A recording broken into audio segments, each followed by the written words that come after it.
حافظ بن جائے یا عالم بن جائے یا مفتی بن جائے، جتنی زیادہ محنت کرے اسی حساب سے اس کے اندر علم آتا ہے۔ بات صحیح ہے کہ نہیں؟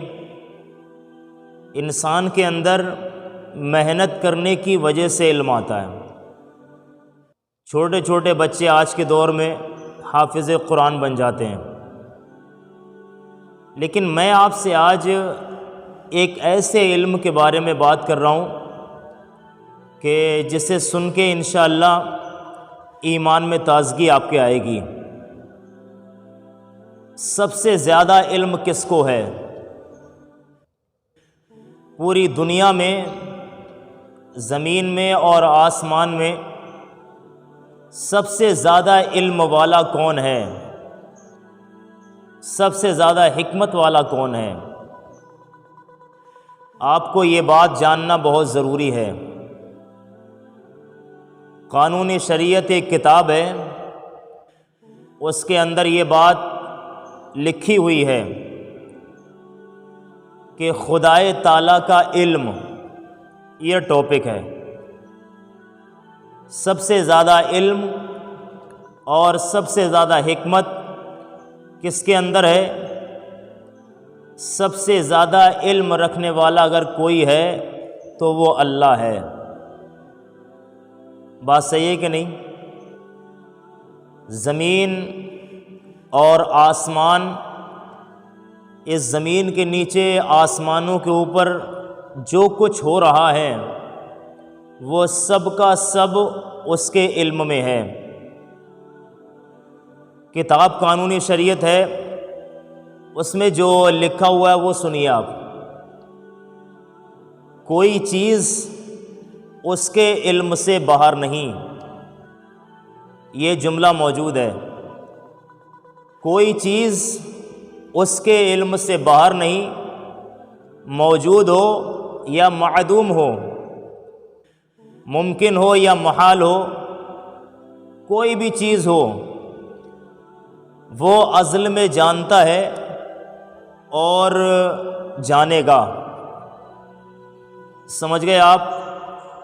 دنیا بننے سے پہلے بھی جانتا تھا، اب دنیا ہے اب بھی جانتا ہے، اور قیامت تک آنے تک جو کچھ ہوگا، جو ہونے والا ہے، وہ سب کی سب خبریں اللہ کو ہے۔ بات صحیح ہے کہ نہیں ہے؟ ہر چیز کی خبر اللہ کو ہے۔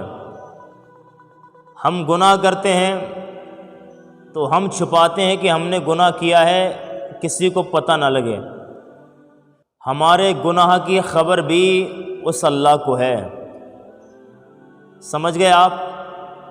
کوئی چیز اس سے چھپی ہوئی نہیں ہے، یہ اللہ کی ذات ہے۔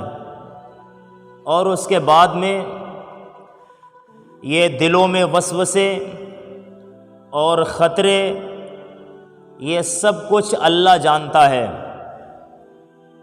یہ دل میں جو وسوسے آتے ہیں، جو ہمارے دل میں خیالات آتے ہیں، ان خیال کے بارے میں بھی اللہ کو خبر ہے۔ سمجھ گئے آپ؟ مطلب صاف ہے کہ اس کے علم کی کوئی انتہا نہیں ہے۔ تھوڑا بہت پڑھا لکھا ہونا اور چیز ہے، لیکن اللہ کے علم کی کوئی انتہا نہیں ہے۔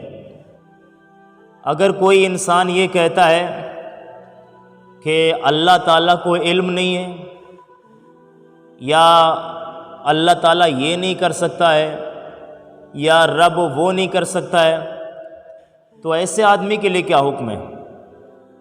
ایسے آدمی کے لیے آپ قانون شریعت دیکھ سکتے ہیں اور انوار شریعت بھی دیکھ سکتے ہیں۔ اس میں یہ باتیں صاف طور پہ واضح ہیں۔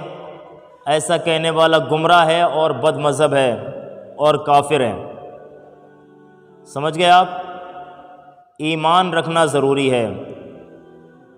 اور یہ اللہ کی ذات ہے کہ خدائے تعالیٰ کی مشیت کے بغیر اور ارادے کے بغیر کچھ بھی نہیں ہو سکتا۔ یا ہو سکتا ہے؟ مجھے بتاؤ۔ کچھ بھی نہیں ہو سکتا۔ جسے ہم لوگ کہتے ہیں کہ اس کی مرضی کے بغیر ذرہ بھی نہیں ہلتا ہے۔ کتابوں میں ہے کہ خدا تعالیٰ کی مشیت اور ارادے کے بغیر کچھ بھی نہیں ہو سکتا۔ ہاں لیکن ایک بات صاف ہے، اچھے کام سے اللہ خوش ہوتا ہے، اور جو برے کام ہوتے ہیں ان برے کاموں سے اللہ بہت ناراض ہوتا ہے۔ اللہ ناراض ہوتا ہے برے کاموں سے۔ برے کام چھوڑیے، اچھے کام کیجئے جس سے اللہ راضی ہو۔